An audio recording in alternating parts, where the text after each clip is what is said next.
हम चाहते हैं हमारे सारे बच्चे परिवार का सम्मान करें, आपस में मिलजुल के रहें, भाई भाई के साथ प्यार करें, माता पिता का सम्मान करें, समाज में मिलजुल के अपना योगदान दें, देश में योगदान दें। इसकी नींव कहां पड़ती है? जोर से बोलिए जरा। प्राइमरी के स्कूल में।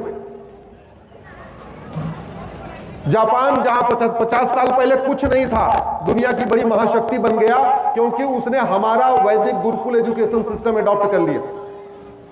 चीन 50 साल पहले कुछ नहीं था, विश्व महाशक्ति बन गया क्योंकि उसने हमारा वैदिक गुरुकुल एजुकेशन सिस्टम अडॉप्ट कर लिया। सिंगापुर 50 साल पहले कुछ नहीं था, आज की डेट में वो विश्व गुरु बना हुआ है। क्यों? क्योंकि उसने हमारा वैदिक गुरुकुल एजुकेशन सिस्टम अडॉप्ट कर लिया।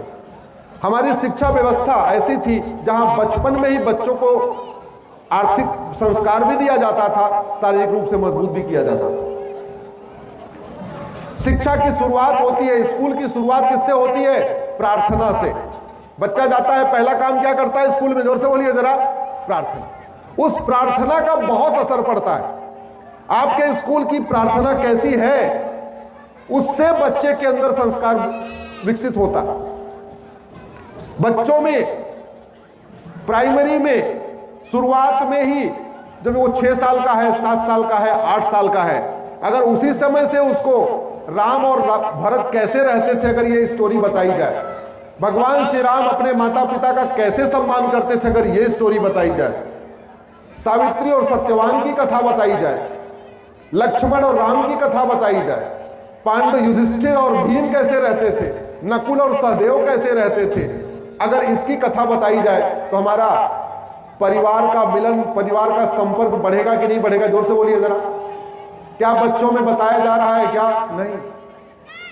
जिस देश में श्रवण कुमार रहते थे, अगर उस देश में ओल्ड एज होम बनाना पड़ रहा है, इसका मतलब हमारी संस्कृति, हमारी शिक्षा व्यवस्था फेल हो चुकी। जिस देश में लोग माता पिता को तीर्थ करा रहे थे अपने कंधे पे बैठा के, उस देश में अगर बच्चे अपने माता पिता को नहीं रख पा रहे हैं और वृद्धाश्रम में भेज रहे हैं, इसका मतलब हमारी शिक्षा व्यवस्था ठीक नहीं है, शिक्षा में संस्कार नहीं है। हमारी शिक्षा से डॉक्टर तो बन रहे, इंजीनियर तो बन रहे, प्रोफेसर तो बन रहे, लेक्चरर भी बन रहे, तहसीलदार बन रहे हैं, कलेक्टर बन रहे, कप्तान बन रहे, लेकिन सच्चे भारतीय नहीं बन रहे हैं, सच्चे इंसान नहीं पैदा हो पा रहे हैं। इसलिए स्कूल के करिकुलम को बदलने की जरूरत है और स्कूल के प्रार्थना को बदलने की जरूरत है।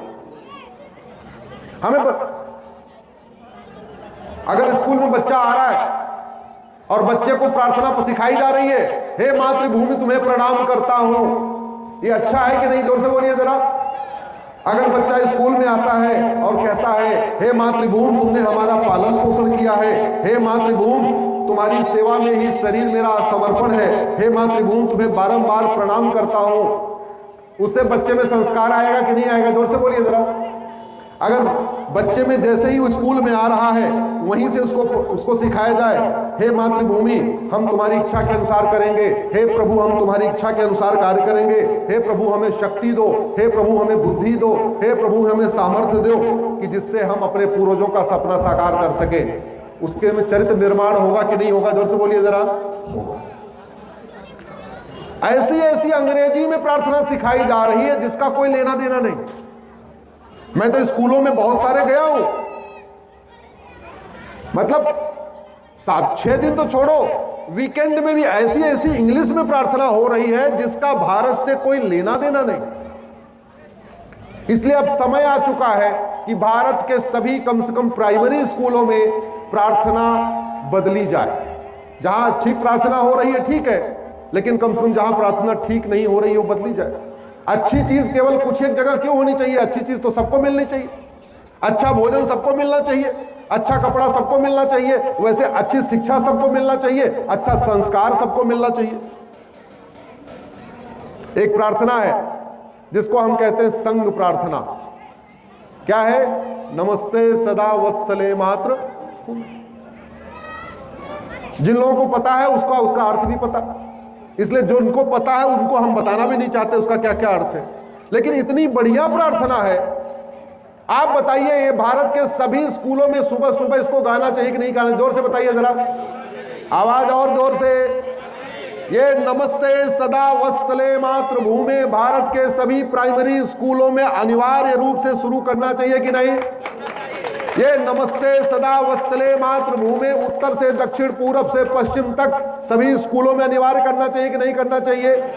अब कुछ लोग कहेंगे ये तो संस्कृत में है, तो संस्कृत क्यों अनिवार्य करना चाहिए? भारत के संविधान का आर्टिकल 351 कहता है भारत के सभी नागरिकों को हिंदी और संस्कृत लिखना, पढ़ना, बोलना आना चाहिए। मैं कह रहा हूं बाकी कुछ ना आए, अरे कम से कम प्रार्थना तो आनी चाहिए। नमस्ते सदा वत्सले मातृभूमि प्रार्थना आएगी, बच्चों में संस्कार आएगा, राष्ट्र के प्रति समर्पण आएगा, समाज के प्रति समर्पण आएगा, आपस में फ्रेटर्निटी बढ़ेगी, आपस में इक्वलिटी आएगी। जो संविधान का गोल है equality, justice, liberty, fraternity, unity, national integration, वास्तव में ये संविधान का जो गोल है ये इस प्रार्थना में समाहित किया गया है। इसलिए मैं कहता हूं बाकी जगह बाद में शुरुआत होगी, इसकी शुरुआत गोरखपुर से कर देनी चाहिए और सरकारी स्कूल में बाद में होगा। कम से कम प्राइवेट स्कूल के जितने मालिक हैं, प्राइवेट स्कूल के जितने मैनेजमेंट के लोग हैं, जितने मैनेजर हैं, वो अपने स्कूलों में लागू कर सकते हैं, कहीं कोई दिक्कत ही नहीं है। और अगर कोई विरोध करे कि नहीं मेरा बच्चा नहीं गाएगा, उसको हमारे पास ले आना, हम बताएंगे उसको क्यों गाएगा। ये भारत का संविधान कहता है राष्ट्रभक्ति, राष्ट्र प्रेम, राष्ट्र समर्पण, राष्ट्र प्रथम की भावना बच्चों में कूट कूट के भरी जानी चाहिए। और वो भावना आएगी जब लोग वंदे मातरम गाएंगे और नमस्ते सदा वत्सले मातृभूमि गाएंगे। इसलिए हम तो कहते हैं सरकार जब करेगी सब करेगी, प्राइवेट स्कूल में शुरू कर दीजिए। और आज एक निवेदन करके जा रहा हूं, किसी बढ़िया यहां गोरखपुर के स्कूल में इसको शुरू करिए, उसका वीडियो बना के मुझे भेजिए, उस वीडियो को पूरे देश में फैलाना मेरा काम है, ये मेरी जिम्मेदारी है, मैं पूरे देश में फैलवा दूं।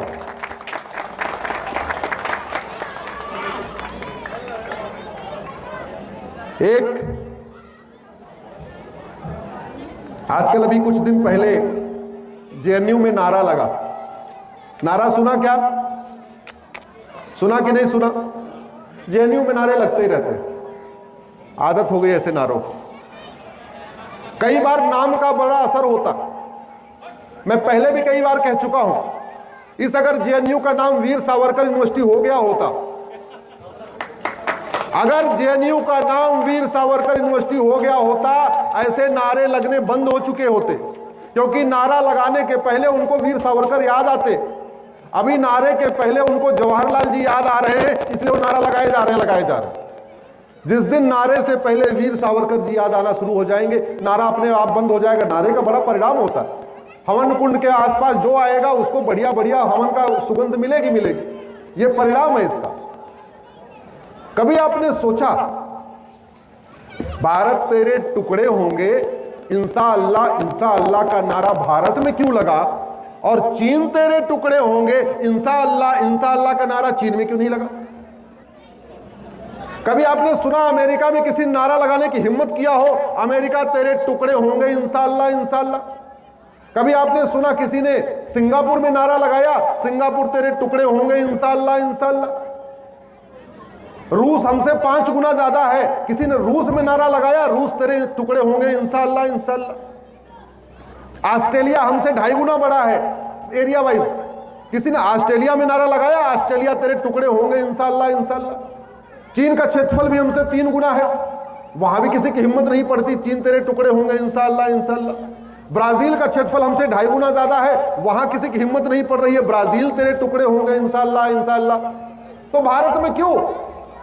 क्योंकि राम नीति यहां पे है नहीं।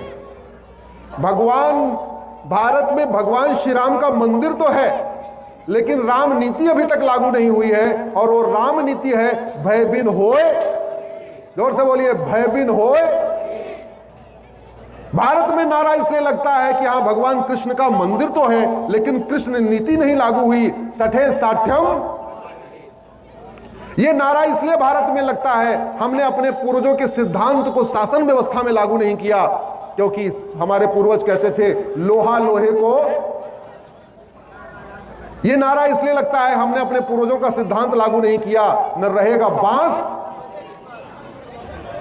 वैसे एक बात बता दूं, ये नारा जेएनयू में तो लगता है, लेकिन आजकल यूपी में नहीं लग रहा है। लग रहा है क्या? है किसी की हिम्मत यूपी में? भारत तेरे टुकड़े होंगे इंशाअल्लाह? ये है भय बिन होए न प्रीत। तो मैं तो ये देख रहा हूं पूरे भारत में अगर राम मंदिर के बाद सबसे पहले किसी ने राम नीति लागू किया है वो बाबा जी ने लागू किया। अगर भारत में कृष्ण नीति वास्तव में कहीं लागू है, सठे साठ्यम समाचरेत, वो आपके बाबा जी ने लागू किया। लोहा लोहे को काटता है, न रहेगा बांस न बजेगी बांसुरी, न रहेंगे अतीक अहमद न होगा गुंडई, न रहेंगे मुख्तार न होगी गुंडई। ये सिद्धांत कहां से लागू हुआ? अब बाबा जी ने क्यों लागू किया? क्योंकि बाबा सनातनी है, उन्होंने उपनिषद पढ़ा है, वेद को पढ़ा है, हमारे महाभारत को पढ़ा है, उनको पता है कृष्ण ने क्या क्या किया। और सत्य और असत्य, हाँ ठीक है, लेकिन सत्य और असत्य से ऊपर है धर्म और अधर्म। आपके घर में कोई एक आदमी आ गया अपनी जान बचाने के लिए, कोई गुंडा उसके पीछे पड़ा हुआ है, आपसे पूछता है ये व्यक्ति आपके घर में है क्या? सत्य तो है कि आपके घर में है, लेकिन धर्म क्या कहता है? जोर से बोलिए। नहीं है। इसका मतलब सत्य और असत्य से ऊपर हो गया। इसलिए हमें धर्म पालन बनना है, हमें धर्म पालक बनना है, हमें धर्म का प्रचार करना है, हमें अपने बच्चों को धार्मिक बनाना है, हमें अपनी बेटियों को धार्मिक बनाना है, हमें अपनी बेटियों को रानी चिन्नप्पा झांसी की रानी जैसा बलशाली बनाना है।